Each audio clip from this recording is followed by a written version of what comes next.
Now, the fifth chapter of civics is judiciary. Firstly, the last chapter we did understanding laws, जिसमें हमने law बनाए थे, जिसमें कि लेजिस्लेटर जो था वो लॉ बनाया करता था।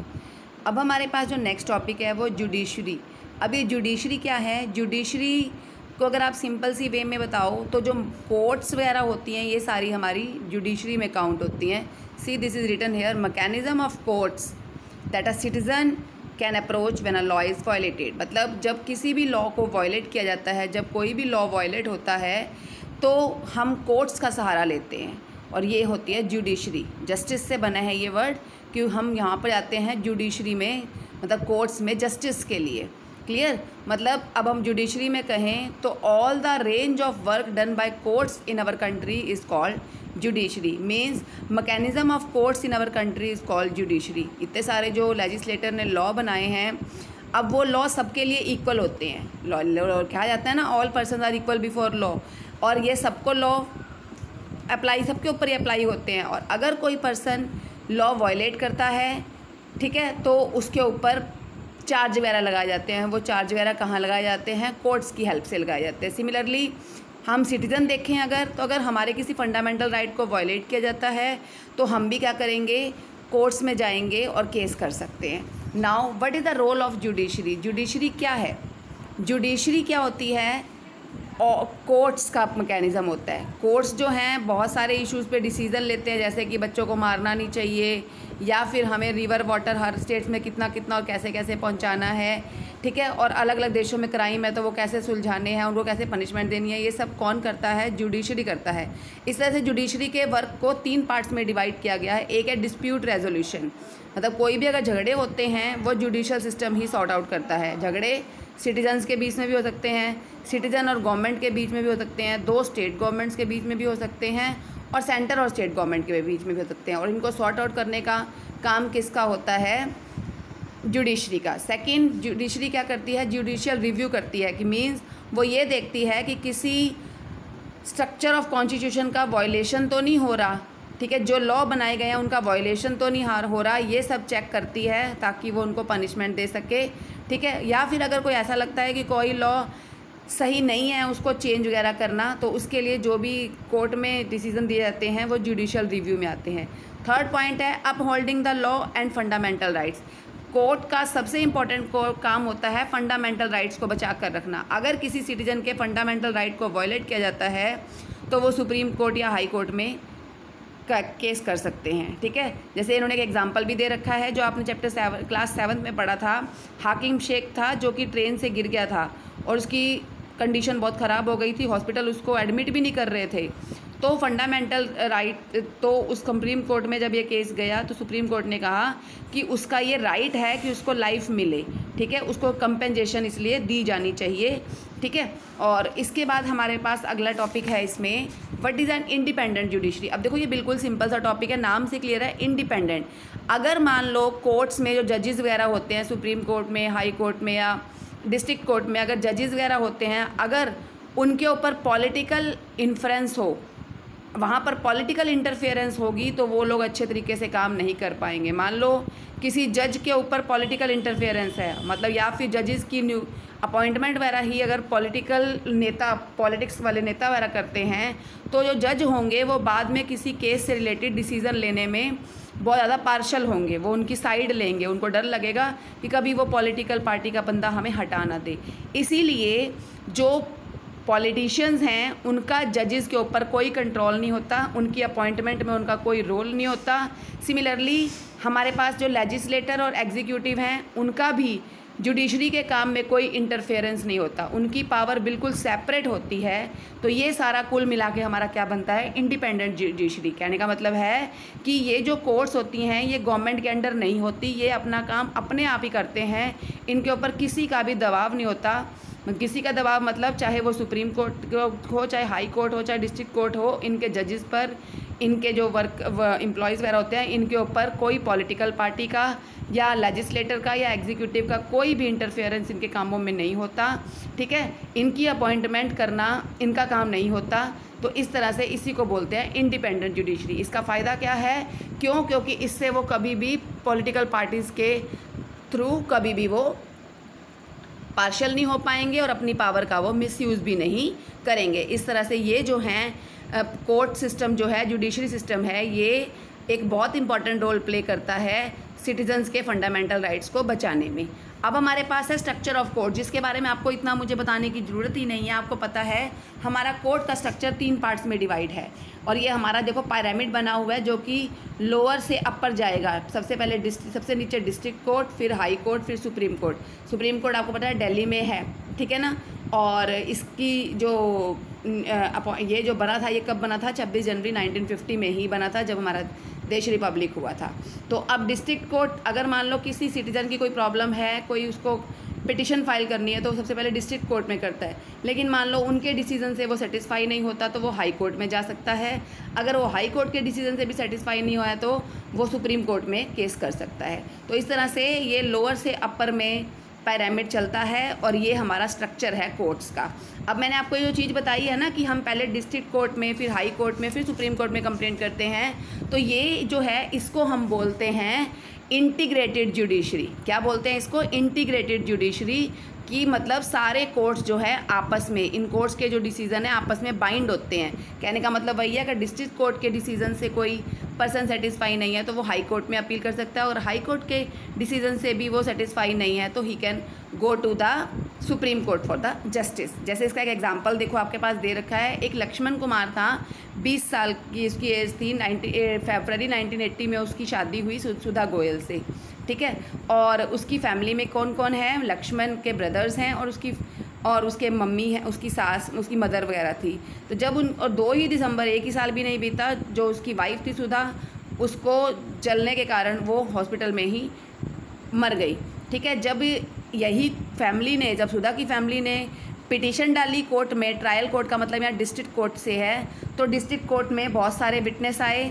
नेबर्स ने भी विटनेस में यही कहा कि इस लेडी को जलाया गया था, इसकी साड़ी पे आग लगी हुई थी।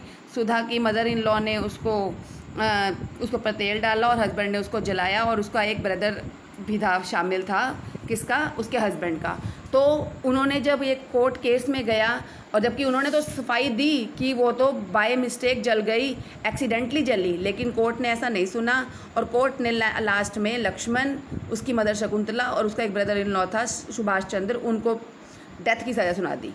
अब ये लोग अपने इस सज़ा से सेटिस्फाई नहीं थे। आगे इन्होंने क्या किया? इन तीनों ने, पहले सुधा की फैमिली ने, और अब इन तीनों ने क्या किया? फिर केस डाल दिया, हाई कोर्ट में डाल दिया। और हाई कोर्ट ने जब बहुत सारे अपील्स वगैरह सुनी, केसेस सुना, तो लास्ट में सुधा को उन्होंने क्या प्रूव किया कि उसकी तो डेथ एक्सीडेंटल थी, उनको छोड़ दिया, ठीक है। उसके बाद फिर उनको इस चीज़ से, उसकी फैमिली इस चीज़ से प्रोटेस्ट किया, उसकी फैमिली ने, और ये केस लास्ट में कहा गया, उनको लगा कि कोर्ट ने लड़की के साथ अन्याय किया है, तो उन्होंने ये केस कहाँ डाला कि ये तो डॉरी डेथ है, उन्होंने दहेज के लिए, देखो देवी रखा था, स्कूटर वगैरह के लिए उसको मारा है, कैश के लिए मारा है, तो उन्होंने सुप्रीम कोर्ट में ये केस डाला। और सुप्रीम कोर्ट में फिर एंड में यही कहा गया कि उसकी जो क्या हुआ कि जो लक्ष्मण है और उसके जो मेंबर्स हैं फैमिली के, वो इसके लिए जिम्मेवार हैं। उन्होंने बेसिकली उसके भाइयों को तो छोड़ दिया, और बेसिकली सिर्फ लक्ष्मण, उसकी मदर को ही उन्होंने गिल्टी पाया, उसके ब्रदर को छोड़ दिया, ठीक है। और इस तरह से उनको प्रिजन फॉर लाइफ, मतलब लाइफ टाइम के लिए जेल में डाल दिया गया। Now what are the branches of the legal system? अब हमारे लीगल सिस्टम की ब्रांचेज कौन कौन सी हैं, ठीक है। वो आपने जो पढ़े हैं वो हमने पढ़ा है स्ट्रक्चर। अब हम ब्रांचेस पढ़ेंगे। हमारे लीगल सिस्टम की 2 ब्रांचेस हैं, एक क्रिमिनल लॉ, एक सिविल लॉ। इनके बारे में आपने पहले ही पढ़ रखा है और इतना बताने की आपको ज़रूरत ही नहीं पड़ेगी इसमें। क्रिमिनल लॉ मतलब जो क्राइम से रिलेटेड एक्टिविटीज़ में डील करते हैं कोर्ट्स, वो होते हैं क्रिमिनल, और उनको लॉज को क्या बोला जाता है? Criminal law. मतलब डील विद कंडक्ट और act that law define as offence, मतलब जो एक मिस्टेक का फॉर्म करते हैं, जो एक क्रिमिनल का एक का काम करते हैं, क्राइम का काम होता है, वो सारे केसेस इसके अंदर आते हैं। इसमें हमें सबसे पहले FIR लॉन्च करवानी पड़ती है, और इसमें जो गिल्टी होता है उसको क्या किया जाता है? जेल में भी डाल सकते हैं, उसके ऊपर फाइन भी लगाया जाता है। सिविल लॉ में वो केस होते हैं जो कि बेसिकली किससे रिलेटेड होते हैं, जैसे कि लैंड की सेल से रिलेटेड कोई डिस्प्यूट है, या गुड्स की सेल या परचेज से रिलेटेड, या रेंट मैटर से रिलेटेड, या डिवोर्स केसेस, वो सारे हमारे सिविल लॉ में आते हैं। इसके लिए हमें क्या करनी पड़ती है? जो भी अफेक्टेड पार्टी होती है, अफेक्टेड पार्टी मतलब जो विक्टिम होता है, वो एक पिटीशन फाइल करता है कोर्ट में, ठीक है ना।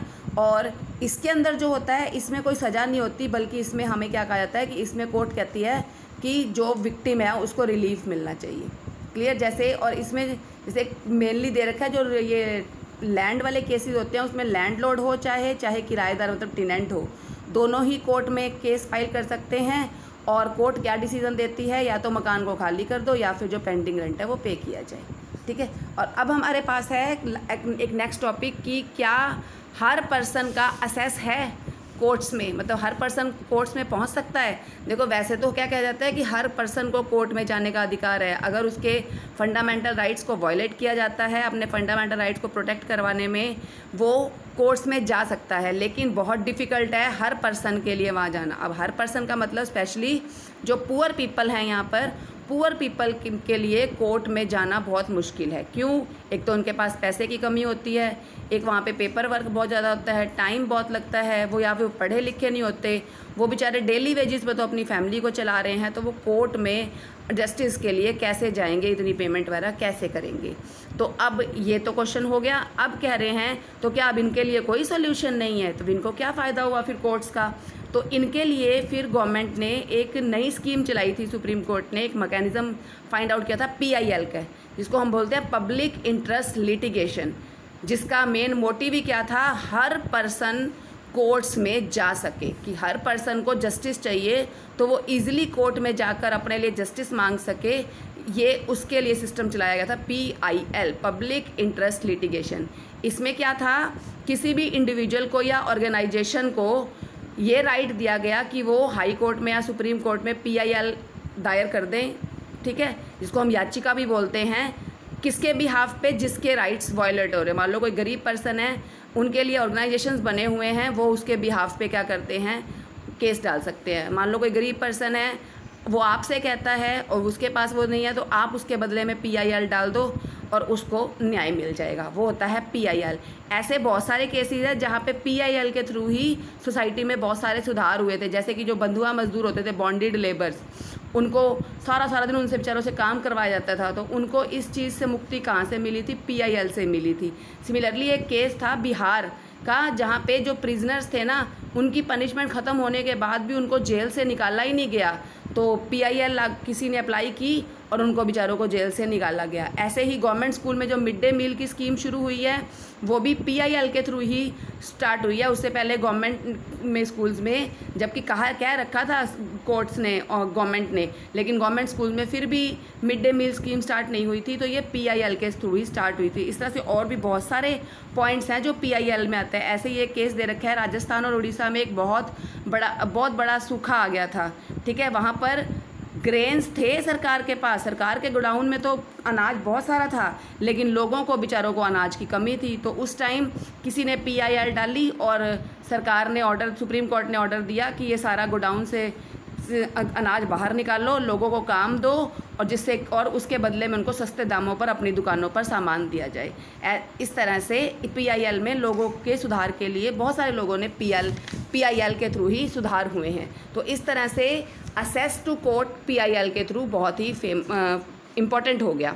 अब हमारे पास जो इम्पॉर्टेंट टॉपिक आता है इसमें, कि जो असेस टू कोर्ट है जस्टिस के लिए, ये कैसे फ़ायदेमंद है। नेचुरल सी बात है, ये अभी हमने पढ़ा, बहुत सारी जगहों पर गरीबों के लिए ये बहुत फेवरेबल रहा, ठीक है ना। बहुत सारी जगहों पर गरीबों के लिए इसका बहुत ही फ़ायदा रहा, कि इससे क्या हुआ, सबसे पहले तो सिटीजन्स के फंडामेंटल राइट्स को फ़ायदा होता है, कभी वो राइट्स वायलेट नहीं होते, उनको राइट टू फूड का अधिकार मिला, राइट टू लाइफ का अधिकार मिला, mid day meal scheme start हुई, और इस तरह से ये जो है स्कीम चलती रही। ऐसे ये केस और दे रखा है, Olga Tellis versus Bombay municipal corporation का।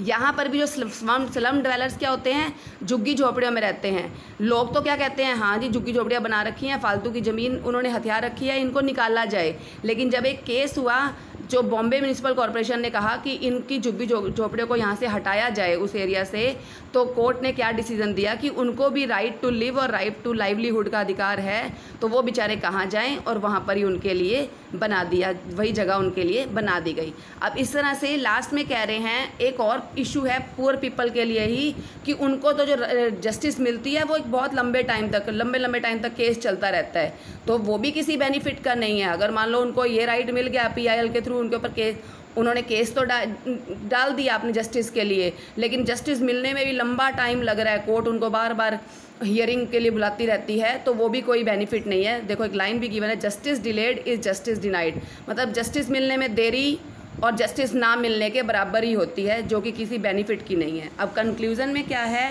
चाहे जितना मर्जी हम कमियां कह रहे हैं या पुअर लोगों की राइट्स, पुअर लोगों की बेनिफिट नहीं मिल रहा, लेकिन फिर भी जो जुडिशरी है it is very important in our country. Thank you.